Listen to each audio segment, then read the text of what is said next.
Muy buenos días. Gracias por estar con nosotros. Gracias por permitirnos llegar a sus hogares a través de esta exposición de la palabra de Dios en esta mañana. Confiamos que ustedes se encuentren bien. Un saludo cariñoso a hermanos en la fe de Nuevo Comienzo, a familiares, amigos, conocidos que nos están viendo en esta mañana. Los saludamos con mucho cariño y confiamos que usted disfrute de esta palabra de Dios que viene a nosotros a través de la exposición de ella dirigida por el Espíritu Santo de Dios. Vamos a leer la palabra. Se encuentra en Nahum 1, versículos del 1 al 7. Localice Nahum, es uno de los profetas menores del Antiguo Testamento. Y si no, pues lo puede localizar, no se preocupe. Los versículos van a estar aquí delante suyo y usted los puede leer con nosotros. Nahum 1 del 1 al 7 dice así: La profecía acerca de Nínive. Libro de la visión de Nahum de Elcós. Dios celoso y vengador es el Señor. Vengador es el Señor y está indignado. El Señor se venga de sus adversarios y guarda su enojo contra sus enemigos. El Señor es lento para la ira y grande en poder. De ninguna manera dará por inocente al culpable. El Señor marcha en el huracán y en la tempestad. Las nubes son el polvo de sus pies. Reprende al mar y hace que se seque, y reseca todos los ríos. Basán y el Carmelo se marchitan. Se marchita la flor del Líbano. Las montañas se estremecen delante de él, y las colinas se derriten. Ante su presencia queda desolada la tierra, el mundo y todos los que lo habitan. ¿Quién resistirá delante de su ira? ¿Quién quedará en pie ante el furor de su enojo? Su ira se vierte como fuego y se desmenuzan las peñas delante de él. Bueno es el Señor, es una fortaleza en el día de la angustia y conoce a los que en él se refugian. Bendito sea el Señor por su palabra en esta mañana. Gracias, Padre, por tu palabra. Obra el propósito tuyo en cada uno de nosotros y sea tu nombre exaltado a través de nuestras vidas. Amén. El título del mensaje de esta mañana es Negligencia, Arrepentimiento y Esperanza. Donde vivo con mi familia es una área de este país, Estados Unidos, bastante caliente. Y los veranos últimamente están siendo el uno cada vez más intenso que el anterior. Y a veces se pone la temperatura tan caliente que resulta insoportable. En un clima así, si usted descuida el riego de las plantas de su casa o el riego del césped o de la grama de su casa, de seguro ocasionará que se marchiten en cuestión de 1 o 2 días. Es rápido. Claro que si eso sucede, usted siempre puede reemplazar las plantas y reemplazar el césped y asunto arreglado. Pero cuando el descuido suyo ocurre no con plantas ni con césped, sino con las relaciones más importantes de su vida, entonces el daño puede ser irreversible. Hoy vamos a ir a otro de los profetas menores del Antiguo Testamento. Su nombre es Nahum, poco conocido también. Ahí vamos a ser testigos de la horrorosa devastación ocasionada a la ciudad de Nínive por una cultura completamente descuidada. La indiferencia nuestra a asuntos relevantes, importantes en la vida, es peligrosa. La Biblia nos advierte de eso a través de ejemplos. Cualquier cosa que suceda lenta, paulatina y consistentemente, si la ignoramos por demasiado tiempo, puede ser todo lo que se necesite para que nos complique la vida. En la Biblia vemos ejemplos de esto. En la vida de Salomón, de Saúl, de Judas en el Nuevo Testamento, y ¿por qué no? Podría ocurrir con la vida suya, la vida mía y la vida de cualquiera de nosotros. Y le digo una cosa, en ocasiones la severidad de la situación es tan grande y no es vista hasta que resulta demasiado tarde, que nosotros nos damos cuenta de ello. Eso sucedió en la ciudad de Nínive con los habitantes que vivían allí. La tragedia de la ciudad de Nínive no ocurrió de la noche a la mañana, no fue repentina, sino que fue un proceso lento que tomó hasta 100 años antes de que la devastación de la ciudad sucedió.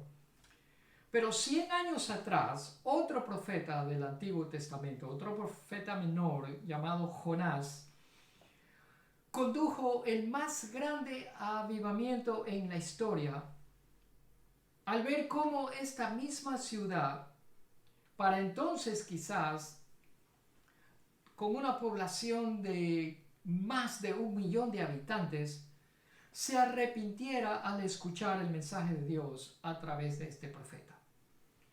Esto ocasionó que la gente de Nínive se volviera a Dios, se arrepintiera y regresara al Señor. Pero 100 años después de Jonás, la historia fue diferente para la misma ciudad, es decir, para Nínive, lo que hoy es Irak. El libro de Nahum es corto, tiene apenas 3 capítulos. Si usted se pone a contar los versículos de todo el libro, son 47. Usted lo puede leer en un santiamén. No se conoce nada personal de su autor, cuyo nombre, lo dije, es Nahum.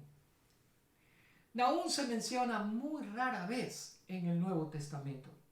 Y sin embargo, este libro tiene una relevancia para nuestras vidas que es muy singular. Los habitantes de Nínive no hicieron ningún intento por recuperarse. No hicieron ningún intento por cambiar de dirección y no hicieron ningún intento por reconocer su indiferencia a Dios. Es decir, no hicieron nada. Tal es así que Nínive y todos sus habitantes no murieron por una pandemia o por un misil radioactivo, murieron por una muerte natural, lenta, paulatina y consistentemente. La pregunta es, ¿por qué? Porque esa generación en la época de Jonás fue testigo de la visita de la gracia y de la misericordia de Dios, y tuvieron ellos la responsabilidad de contar, de transmitir esa historia, lo que había pasado, lo que Dios había hecho con ellos, a sus hijos, a sus nietos, a sus bisnietos y a las futuras generaciones, y contar lo que Yahvé había hecho a favor de ellos, para que esas generaciones también creyeran en el poder misericordioso de la gracia de Dios. Pero no lo hicieron. No lo hicieron. Entonces el Señor, Dios, levanta a Nahum, y Nahum tuvo la tarea dolorosa de anunciar juicio contra ellos, contra Nínive y sus habitantes. Ahora, cualquier clase de juicio de este calibre que estamos viendo en el libro de Nahum debe y necesita ser llevado a cabo por alguien que esté calificado, que sea adecuado para hacerlo. Y esa persona escogida por Dios fue el profeta Nahum. Por tanto, después que Nahum se presenta a sí mismo por su nombre, cuyo nombre significa consolador o compasión. Eso es lo que Nahum significa. Luego de eso, si usted se dio cuenta en el primer versículo del capítulo 1 de Nahum, él nos dice que viene de Nahum de Elcos, la profecía acerca de Nínive, libro de la visión de Nahum. Ahí está identificándose él como Nahum, consolador o compasión. Y Nahum, ¿de dónde era este hombre? De Elcos, lo que en los tiempos de Jesús era llamado Capernaum en Galilea. Y el mensaje de Nahum en el libro es sencillo. Nadie puede romperse la cabeza para tratar de descifrarlo. El mensaje es: Nínive será destruida. Punto. Y se acabó el mensaje. Ahora, Nahum era un excelente poeta. Si usted lee todo el libro, no lo vamos a poder leer esta mañana. Vamos a cubrir algunos versículos, pero es una tarea que les dejo a ustedes. Lea todo el libro. Usted se va a dar cuenta que es una riqueza literaria lo que hay aquí. Nahum es un excelente poeta y como buen poeta usa palabras gráficas para describir la destrucción que iba a venir. Pero me quiero centrar en los siguientes minutos en algo que es importante para usted y para mí. En los versículos del 2 al 15 del capítulo 1 del libro de Nahum se nos dice cómo es Dios. Y eso es importante, porque usted y yo necesitamos conocer el carácter de Dios. Por ejemplo, en el versículo 2 dice: Dios celoso y vengador es el Señor. Eso es todo lo que usted necesita oír. Dios es celoso. Ahora, tenga mucho cuidado, porque los celos de Dios no son como los nuestros, de ninguna manera. Cuando la Biblia dice que Dios es celoso, significa que Dios es ferviente en defender un estándar, una norma o un nivel de vida que es correcto. Y Él es celoso cuando nosotros bajamos ese nivel, cuando nosotros bajamos esa norma por otro nivel de calidad inferior. Entonces, en ese sentido, Él es celoso. El celo de Dios no es otra cosa más que amor en acción. Dios se rehúsa a compartir su corazón con cualquier otro rival. No porque Dios sea una persona egoísta, sino que Dios sabe que de nuestra lealtad a Él depende nuestra vida misma. Sí, lo oyó muy bien usted. De nuestra lealtad a Dios depende la vida suya, mi amado hermano, y depende la mía también. Déjeme decirle una cosa. Dios no está celoso de nosotros. Dios está celoso por nosotros. Que hay una gran diferencia. Luego, en el versículo 3, se nos da otra característica de Dios. Dice: el Señor es lento para la ira, grande en poder. ¿Sí ve? Es grande en poder. De ninguna manera dará por inocente al culpable. El Señor marcha en el huracán y en la tempestad. Las nubes son el polvo de sus pies. Ahora, aquí se nos dice que Dios es santo, Dios es justo y es grande en poder. Ahora, esto no solamente es poesía hermosa, como les dije hace un momento, sino que es verdad. Dios es grande en poder. Si ven, en el sector donde vivimos, mi esposa y mis hijos, mi familia, es un sector propenso a huracanes. Y cuando una tormenta de ese calibre se avecina, nosotros corremos a refugiarnos. Nos sentimos indefensos porque no podemos hacer absolutamente nada para parar, para detener esa tormenta. Pero Dios sí puede. ¿Por qué? Porque Él es grande en poder, tal como dice ahí ese versículo. Ahora, Dios es santo también, porque él cuando ve el pecado no le hace un guiño al pecado, no mira para otro lado como queriendo hacerse loco e ignorar lo que nosotros estamos haciendo. No, Dios no es así, Dios es santo. Y Él no tiene compatibilidad con el pecado. Además es justo, porque la palabra lo dice ahí, que de ninguna manera dará por inocente al culpable. Eso es justicia. El culpable va a recibir lo que merece. Y no, en otras palabras, el culpable no se va a salir con las suyas al final del día. Eso es lo que quiere decir. El siguiente versículo, el versículo 4 dice que Dios reprende al mar y hace que se seque. Fíjese usted. Reseca todos los ríos. Y luego en el versículo 5 dice, las montañas se estremecen delante de él, las colinas se derriten, ante su presencia queda desolada la tierra, el mundo y todos los que lo habitan. Esto es la omnipotencia de Dios, si usted se dio cuenta, lo cual quiere decir que Dios es suprema, totalmente poderoso. Y la verdad es que usted y yo no podemos entender lo que Dios hace. ¿Por qué no? Porque Él es Dios y nosotros no. Y cuando Dios habla, todo el mundo hace silencio, ahí lo dice. Se estremece todo el mundo, queda desolado, todo el mundo hace silencio. Y cuando Dios actúa, todo el mundo se hace a un lado, porque Él es el Señor. En el siguiente versículo 7 dice, bueno es el Señor, es una fortaleza en el día de la angustia y conoce a los que en Él se refugian. ¿Sí ve? Esa es otra característica de Dios. ¿Cómo es Dios? Bueno. Dios es un refugio, dice ahí, para aquellos que se encuentran en dificultades, para aquellos que se encuentran en aprietos.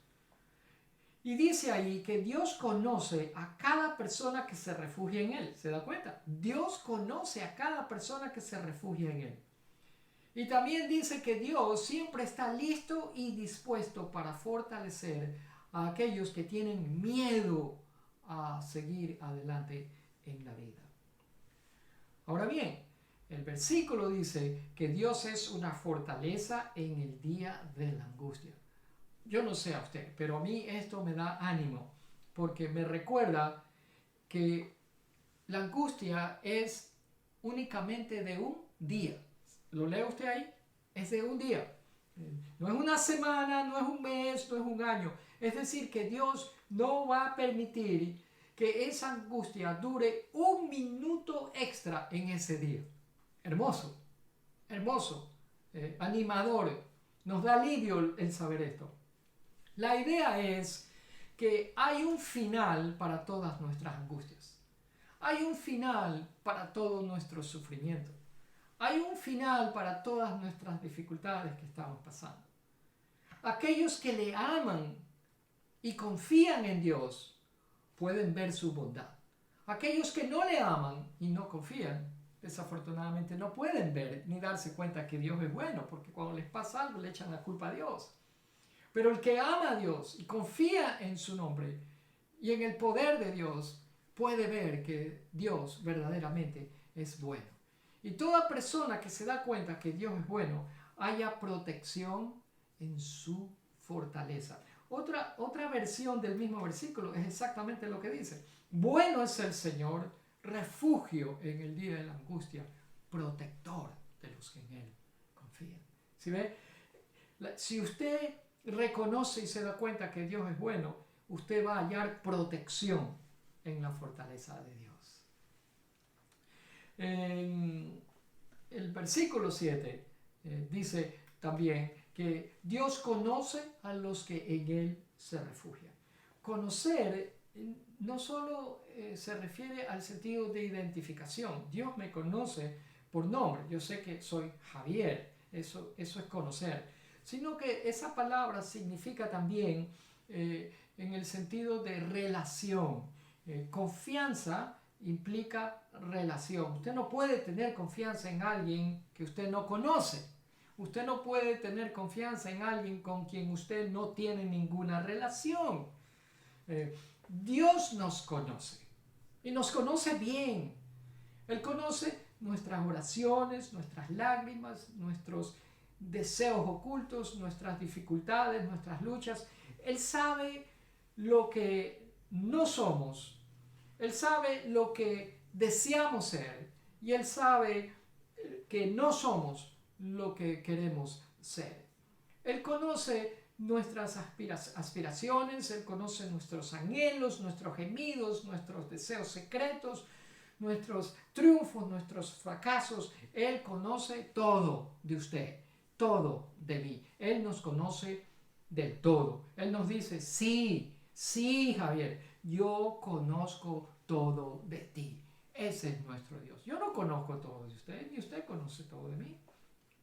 Así que no se rompa la cabeza, ni yo me rompo la cabeza tratando de hacer eso. Me satisface saber que Dios conoce todo de usted y que Dios conoce todo de mí. Fíjense el versículo 14. Dios es inmutable, dice este versículo. Dice, pero acerca de ti el Señor ha mandado, nunca más sea mencionado tu nombre. En la casa de tu Dios destruiré los ídolos, las imágenes y la convertiré en sepulcro porque fuiste vil. Esto yo llamo confrontación. ¿Sí ve? Dios es inmutable en el sentido de que Dios siempre dice la verdad. Dios no se va por el lado para llamarnos la atención y decirnos las veces que nosotros estamos mal. Dios es de frente, nos confronta y nos dice siempre la verdad. Otra cosa es que nosotros no querramos oírla, pero eso no quiere decir que Dios va a cambiar la verdad por algo que es falso. Dios no va a hacer eso. Él nunca pasa por alto nada que a Él no le agrada. El versículo 15 dice, he aquí sobre los montes los pies del que trae buenas nuevas, del que anuncia la paz. Celebra, oh Judá, tus fiestas, cumple tus votos, porque nunca más volveré a pasar sobre ti. Nunca más volverá a pasar sobre ti aquel inicuo, pues ha sido ¿qué? Completamente destruido. ¿Qué quiere decir eso? Que Dios cuando empieza algo, lo termina. Y lo termina totalmente. Dios es exhaustivo, completo, minucioso. Todo, lo abarca todo. Mi amado, déjame decirle una cosa. Mi experiencia por años de conocer al Señor, he aprendido que Dios es impresionante, Dios es imponente, increíble, formidable, maravilloso, fantástico, extraordinario. Ese es el Dios de la Biblia. Y ese Dios de la Biblia inspira asombro, temor y profunda reverencia. Me postro y quedo en silencio delante de este Dios. Y la verdad es que cuando usted lee los profetas del Antiguo Testamento, ellos nos enseñan eso mismo, lo asombroso que es Dios. Y usted nunca lee lo que un profeta del Antiguo Testamento dice y después sigue su camino como que si no ha pasado nada, ¿no? Cuando usted lee de verdad y entiende lo que cualquier profeta del Antiguo Testamento dice, usted considera lo que acaba de leer, de oír, y lo hace en silencio. ¿Por qué? Porque eso se llama tomar a Dios en serio. ¿Sí ve? Cuando usted oye algo y en silencio usted lo piensa y lo piensa y lo piensa y lo considera y lo vuelve a pensar, usted está tomando a Dios en serio. Eso se llama exactamente eso, tomar a Dios en serio. Capítulo 2, no voy a entrar en ello, aparte de uno o dos versículos, habla de cómo se realizó el juicio de Dios contra la ciudad de Nínive. Y describe el poder militar de los asirios. En el primer versículo le dice, Nínive, tu enemigo viene para aplastarte, así que a las murallas, vigila los caminos, prepara tus defensas. Yo veo esto como una orden un poco cínica, porque el que los va a perseguir a los asirios, a los de Nínive, es Dios. ¿Y quién puede escaparse y esconderse de Dios? La respuesta es retórica, nadie. Así que por más que tengan murallas, y por más que tengan un ejército poderoso, eso no los iba a poder salvar de que Dios los encuentre. Dios conoce todo lo que acabamos de leer. En el versículo 13 del capítulo 2 dice, yo soy tu enemigo, le está hablando a Nínive, dice el Señor de los ejércitos celestiales. Tus carros de guerra serán quemados, tus jóvenes morirán en la batalla. Nunca más saquearás las naciones conquistadas, no volverán a oírse las voces de tus orgullosos mensajeros. Nunca, la palabra dice nunca. Esto es devastación, destrucción total. ¿Por qué? Porque Dios les dijo, Nínive, tu tiempo se acabó. Y cuando Dios dice se acabó, all done, se acabó. ¿Ve? Tan completo y efectivo fue el juicio de Dios contra la ciudad de Nínive y sus habitantes, A tal punto que la existencia de esta ciudad fue cuestionada por décadas, hasta que la arqueología demostró lo contrario y demostró que Nínive existió. Lo que pasa es que fue completamente destruida por Dios. En el versículo 19, para terminar, dice: tu herida no tiene remedio, tu lesión es mortal. Y está hablando Nínive otra vez. Todos los que se enteren de tu destrucción aplaudirán con alegría. Ahora, ¿qué quiere decir esto? Lo que les acabo de decir hace un momento. Que Dios es exhaustivo y detalloso en todo lo que hace. No deja nada a medias. ¿Qué aprendemos de esto? 2 lecciones, bien sencillas, pero significativas para usted y para mí. Primera, debido a que el carácter de Dios es asombroso. Ya lo dije, ¿verdad? Dios es asombroso, magnífico, extraordinario, imponente. Debido a que el carácter de Dios, el cual describimos también, santo, justo, omnipotente, todopoderoso, ¿verdad que sí? Debido a que todo eso, lo que es Dios, es asombroso, debemos tomar a Dios en serio. No juegue con Él. Tome a Dios en serio. Ahora, no solamente que necesitamos conocer el mensaje, que usted lo está viendo, sino que necesitamos compartir el mensaje. Nínive no hizo ninguna de las dos. Habían escuchado el mensaje de Dios, pero después les entró por un oído, les salió por el otro y se olvidaron del asunto. ¿Qué se llama eso? No tomar a Dios ¿en qué? En serio. Si ve, como dije hace un momento, por medio del profeta Jonás, Nínive había escuchado el mensaje de Dios y sus habitantes se habían arrepentido.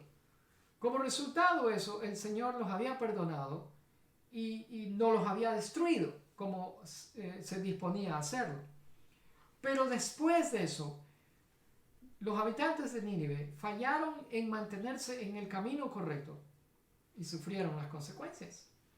Esto nos enseña que el arrepentimiento no es algo que usted y yo hacemos una sola vez en la vida y nos olvidamos del asunto, sino que necesitamos hacerlo frecuentemente.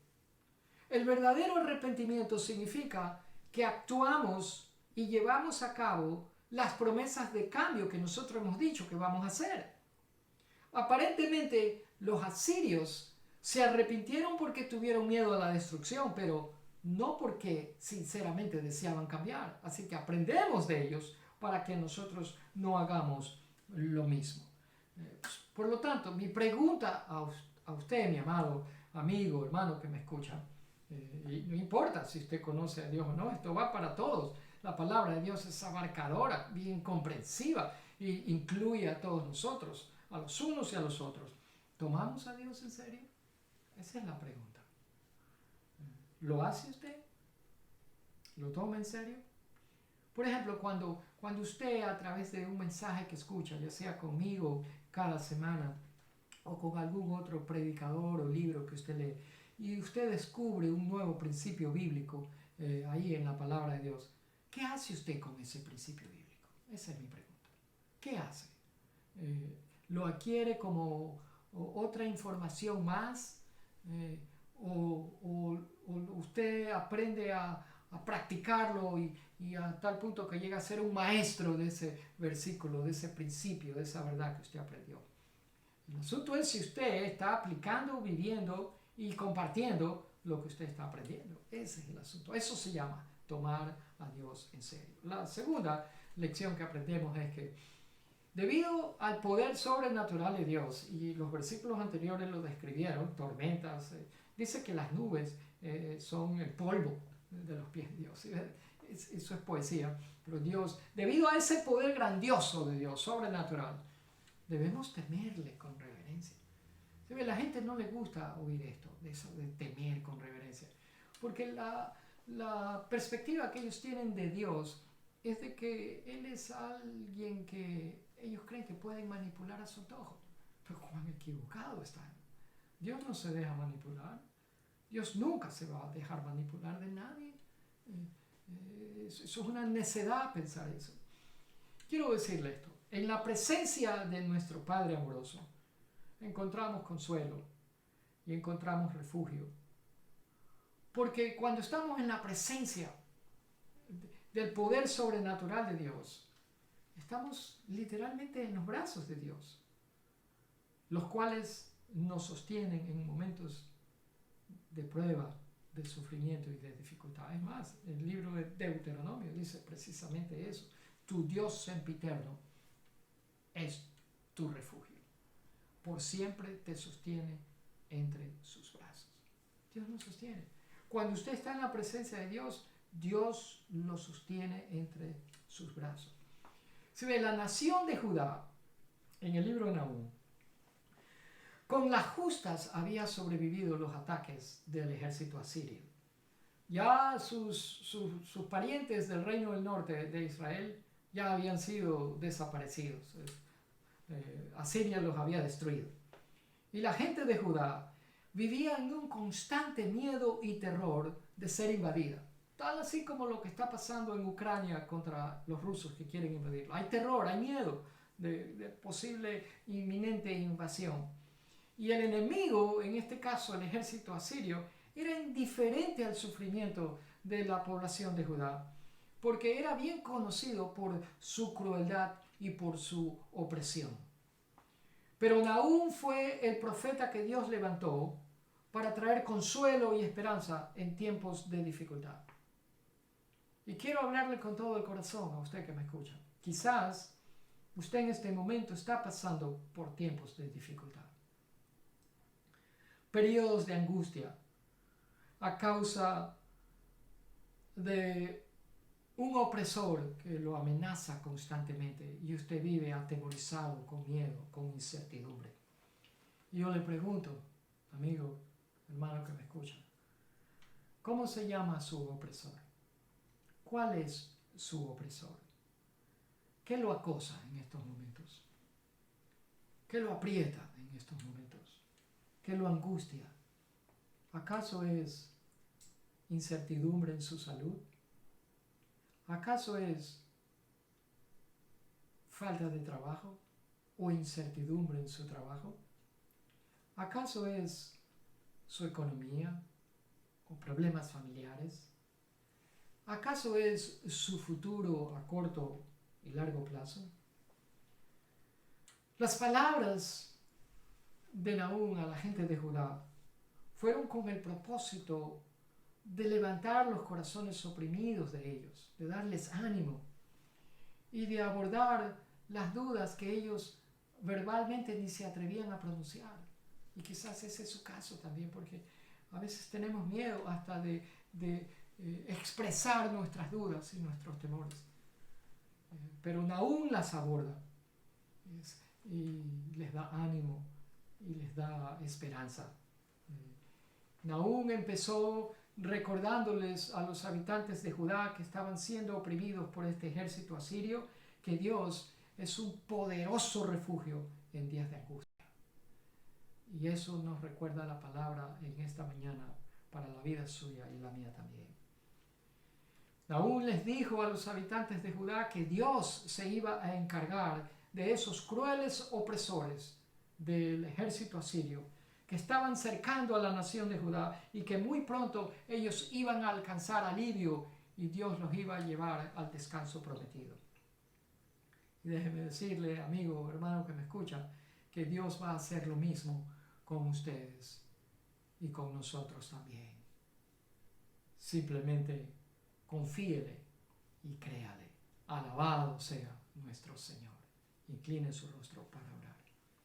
Padre, te damos gracias por tu palabra que llega en el momento preciso, porque seguramente hay gente que está pasando por opresión, gente que conocemos y gente que no conocemos. Hay pueblo tuyo que sufre, hay pueblo tuyo que está teniendo dificultades y pueden ser dificultades de muchos colores, de mucha intensidad, de una gran variedad. Pero nada de eso es sorpresa para ti y nada de eso constituye una imposibilidad para ti. El mismo Dios que a través de Nahum levantó los corazones de la gente de Judá, va a levantar los nuestros también por medio de la convicción que tu Espíritu Santo trae a través de tu palabra. Por eso, Padre, decidimos en esta mañana creerte a ti, confiarte a ti, esperar en ti.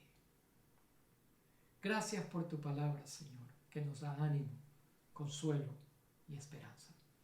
Oramos por toda persona que esté pasando por aprietos en la salud, para que tú, Señor, te acerques a donde están esas personas y extiendas tu mano con tu poder sobrenatural y restaures, les des una buena medida de salud y hagas conforme a tu voluntad.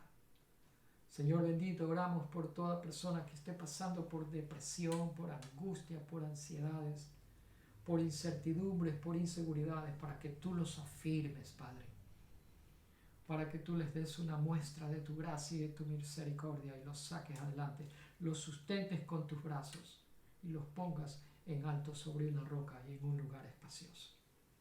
Señor, declaramos esta semana que empieza, una semana de victoria en ti, que la sangre de Jesús acampe alrededor de cada uno de los hijos tuyos que creen y confían en ti, y los defienda, y los proteja, y los bendiga, y los prospere.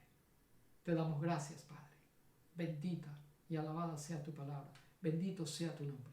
En Cristo Jesús oramos y te damos gracias.